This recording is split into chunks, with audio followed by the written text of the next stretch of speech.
Hi hello welcome friends. ఈ వీడియోలో వచ్చి వాల్యుయేషన్ చాప్టర్కి సంబంధించి in continuation with last class 10 questions complete అయినవి. ఇప్పుడు 11th క్వశ్చన్ చూద్దాం. 11th క్వశ్చన్లో ఏం చెప్తున్నారు? Paradox forex private limited registered in Delhi in a money exchanger. So money changer ఇది RTP question. RTP November 19 and RTP 2018లో వచ్చింది. సో మనీ ఎక్స్చేంజర్కి సంబంధించి ప్రొవిజన్స్ రూల్స్ ప్రకారం ఏం చేస్తామంటే 2 ఆప్షన్స్ ఉంటాయి. ఒక ఆప్షన్ వచ్చేసి ఆర్బీఐ రిఫరెన్స్ రేట్ ఎగ్జిస్ట్ ఉందా లేదా, ఆర్బీఐ రిఫరెన్స్ రేట్తో సంబంధం ఉందా లేదా ఆర్ మొత్తం ఫారిన్ కరెన్సీతోనే చేస్తుంటే ఆర్బీఐ రిఫరెన్స్ రేట్ ఉంటే ఒకళ్ళక్కడ లేకుంటే ఒకళ్ళక్కడ, ఆర్ ఒకవేళ టోటల్ అదర్ థర్డ్ కంట్రీతో అయితే టోటల్ డిఫరెంట్ చూసుకొని విచ్ ఎవర్ ఈస్ లోయర్ తీసుకొని దానిపైన 1% తీసుకుంటాము. అది ఆప్షన్ 1. ఇంకొక ఆప్షన్ 2 ఏముంటుంది? Based on premium 2, that is up to 1 lakh వరకు 1% ఆఫ్ వాల్యూ తీసుకుంటాము గ్రాస్ అమౌంట్ పైన. అండ్ ఎక్సీడింగ్ 1 lakh 1 రూపీ నుంచి 10 lakhs వరకు అయితే 0.5% తీసుకుంటాము, ప్లస్ 1000 తీసుకోవాలి. 0.5% ఏదానిపైన టోటల్ గ్రాస్ అమౌంట్ పైన. అండ్ నెక్స్ట్ ఒకవేళ 10 lakhs అబోవ్ ఉంటే 0.1% తీసుకుంటాము, ప్లస్ 5500. ఇది మనీ ఎక్స్చేంజర్కి ఉండే ఆప్షన్. సో ఫస్ట్ ఏం చెప్తున్నారు? $1000 are purchase from Nandi enterprises at the rate of 74 rupees per $. RBI reference rate is on the day వచ్చేసి 74.60. సో మనకేం చెప్పినారు? 1000 పర్చేజ్ చేసినాము. సో డిఫరెన్స్ ఎంత ఉంది? 74 minus 74.6 minus 74, that is 0.6. 0.6 into 1000, 0.6 into 1000 చేసుకోవాలి. ఎంత అవుతుంది? 600 వస్తుంది. Next $2000 are sold to Menavati at the rate of 74.5 per $. RBI reference rate for the dollar is not available. So RBI reference rate లేనప్పుడు ఏం చేయాలి? 2000 ఇంటూ 74.5 ఇంటూ చేసుకొని ఇంటూ 1% చేసుకోవాలి. అది మనకు చెప్పేది రూల్ 32లో. Rule 32 prescribe that provision for determining the value of supply of service in relation to the purchase or sale of foreign currency including money changing. Determination value ఎట్లా determine చేయాలి? Based on rule 32A ప్రకారం determine చేయాలి.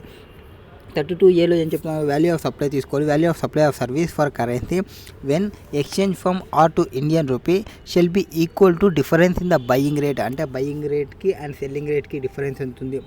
Buying rate selling rate with RBI reference difference ఎంత ఉందో చూసుకోవాలి. Have the case maybe reserve bank of reference రేట్తో. So multiplied with the total unit of currency. Value of supply is equal to RBI reference rate minus buying rate into total number of units of $. But will be 74.6 minus 74 into 1000, that is 600 rupees.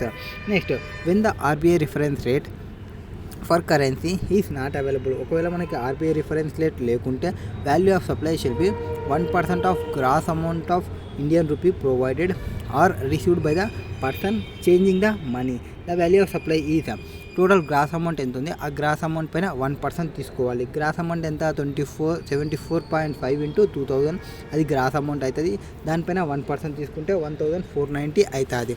That is the case. Next, determination of value under rule 32(2)B. Rule 32(2)Bలో value determine చేయాలంటే మనకి క్వశ్చన్లో మనకు చెప్పినారు both మెథడ్లో calculate చేయమన్నారు. చూడండి ఇక్కడ, దట్ ఈస్ రూల్ 32Aలో 32Bలో. 32A వచ్చేసి ఇప్పుడు మనం క్యాలిక్యులేట్ చేసినాయి. 32B అంటే presumptive basis, based on amounts తీసుకొని అప్ టు 1 lakh అయితే 1% of gross amount or 2,50,000 whichever is higher తీసుకోవాలి. ఒకవేళ అది exceeding 1 lakh and up to 10 lakhs అయితే 1000 plus 0.5 into gross amount 1 lakh తీసేసిన తర్వాత ఆ అమౌంట్ తీసుకోవాలి. నెక్స్ట్ ఎక్సీడింగ్ 10 lakhs అయితే 5500 plus 0.1% of gross amount currency minus 10 lakhs or 60,000 whichever is lower తీసుకుంటాం ఇక్కడ. So value of supply in the given case would be completed has follow. So first కేసులో ఏం చేస్తాము? Direct 74 rupees rate ఇచ్చినారు కదా, rate ఇచ్చినది at the rate of what per $కి వాళ్ళు తీసుకునేది 74 ఇంటూ 1000 తీసుకోవాలి. తీసుకొని దాని మీద ఎంతైతే 74,000 అంటే లెస్ దెన్ 1 lakh ఉంది కాబట్టి 1% డైరెక్ట్ వేసుకోవాలి. 1% వేసుకుంటే మనకి 74,000 ఇంటూ 1% తీసుకుంటే 740 or 2,50,000 whichever is higher తీసుకోవాలి. విచ్ ఎవర్ ఈజ్ హయ్యర్ అంటే 740 అవుతుంది. Next, gross amount of currency exchange 74.5 into 2000 చేస్తే 1,49,000 అవుతుంది. 1,49,000 అంటే greater than 1 lakh. So up to 1 lakh వచ్చేసి 1% తీసుకోవాలి. దట్ ఈస్ 1% తీసుకుంటే 1000 అవుతుంది. ప్లస్ అబవ్ 1 lakh ఎంత ఉంది, 49,000 సంథింగ్ ఉంది. 49 ఇంటూ 0.5% తీసుకోవాలి. So 1245 rupees will be amount. Next question number 12. What is there in question number 12? Royals poly manufacture limited registered in Mumbai, Maharashtra in manufacturer of footwear. It imports footwear making machine from USA. Rolly Poly Manufacturers Limited enter into a contract with Rudra Logistics license customer broker with its office at Ahmedabad. So ఇక్కడ ఏం జరుగుతుంది, manufacture ఉన్నారు ఎవరు, rally polymers, and ఆ manufacture వచ్చేసి ఫుట్వేర్స్ని import చేసుకుంటున్నారు. ఫుట్వేర్ని improve చేసుకునేటప్పుడు రుద్ర అనే ఏజెంట్తో వాళ్ళు కాంటాక్ట్ తీసుకుంటున్నారు. ఏది, లాజిస్టిక్స్ కోసం. Broke with office at Mohammadabad to meet all legal formalities in getting the said machine cleared from the custom stations. Apart from this Rolly, Poly Manufacturers Limited authorized Rudra Logistics to incur on his behalf. So on his behalf ఏమన్నా incurring ఉంటే రుద్ర వాళ్ళు incur అవుతారు. So ఈ pure agent అవుతాడు ఎవరికి, Roly పాలీకి, to clear the import of machines. Pure agent అంటే ఏమి, on behalf of supplier purchase చేయడం కానీ, on behalf of supplier supply చేయడం కానీ, on behalf of supplier receive చేసుకోవడం కానీ గూడ్స్ ఉంటుంది, వాన్నే ప్యూర్ ఏజెంట్ అంటారు. సో ప్యూర్ ఏజెంట్ ఉంటారు. Bringing the same to the warehouse of rally Poly manufacturers limited which shall be reimbursed by Roly Poly manufacturers to Rudra logistics on actual basis in addition to agency charges. Rudra logistics provided the following details. That is ఏం provide చేసినాడు, serial నెంబర్ని provide చేసినాడు, పర్టికులర్స్ని provide చేసినాడు. ఇక్కడ pure ఏజెంట్కి ఏవైతే pure ఏజెంట్కి అమౌంట్స్ని provide చేస్తామో ఆ amounts అన్నీ ఇన్క్లూడ్ చేసుకోవాలి.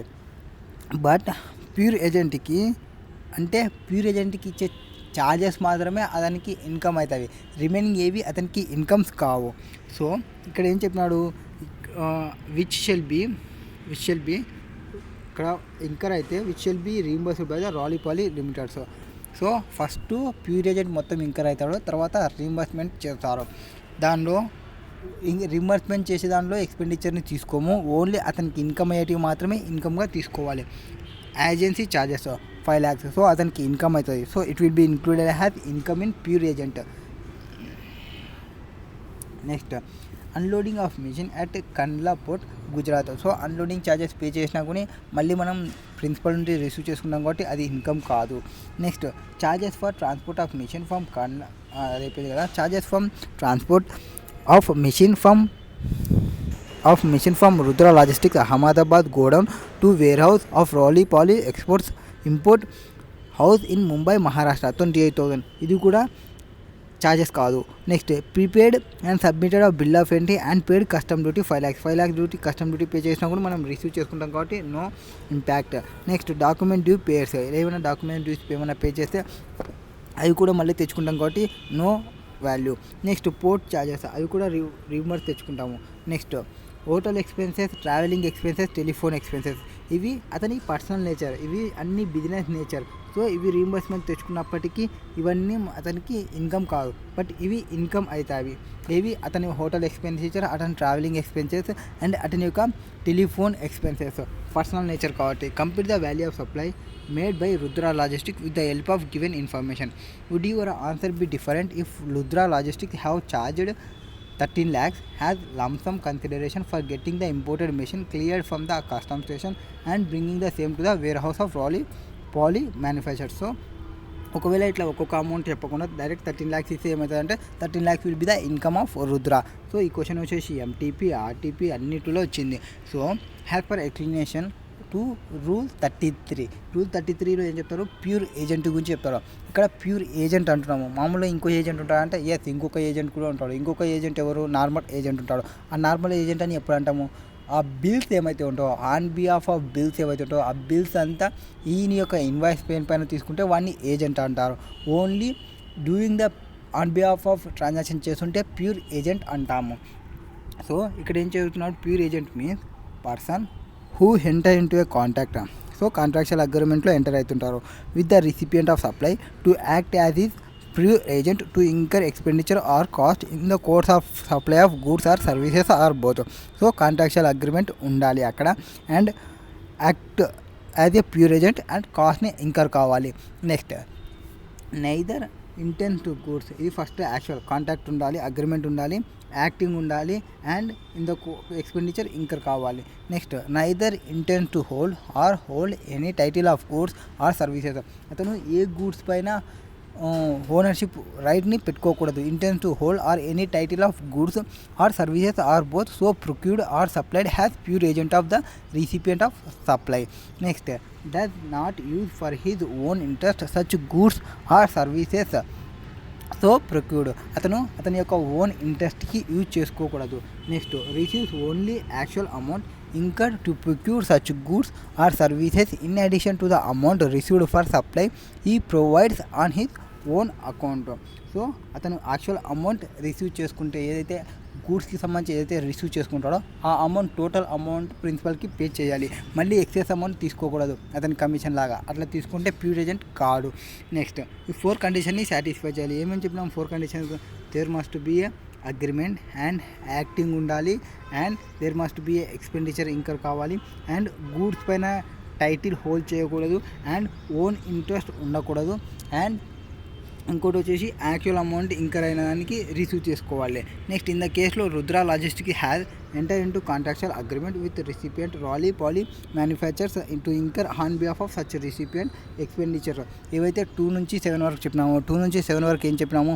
అన్లోడింగ్ ఆఫ్ మిషన్ కండ్లా పోర్ట్కి అండ్ ఛార్జెస్ ఆఫ్ ట్రాన్స్పోర్ట్కి, మిషన్కి, తర్వాత prepared and submitted bill of ఎంట్రీకి, డాక్యుమెంట్ పేడ్స్కి, పోర్ట్ ఛార్జెస్కి, ఇవన్నిటిని మనం అతను ఇంకర్ అవుతాడు. ఆ ఇంకర్ అయిన దాన్ని మళ్ళీ ఇతను రీఇంబర్స్మెంట్ చేస్తామని చెప్తాము. So further Rudra logistics does not hold any title to the share service and does not hold own interest. అతనికి ఏం ఓన్ ఇంట్రెస్ట్ ఏం లేదు. ఎవరికి? రుద్రాకి. జస్ట్ ఆ గూడ్స్ని పాస్ ఆన్ చేస్తారు వాళ్ళ యొక్క కస్టమర్స్కి.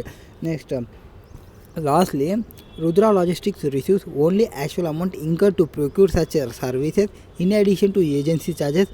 దస్ Rudra logistics qualify has pure agent.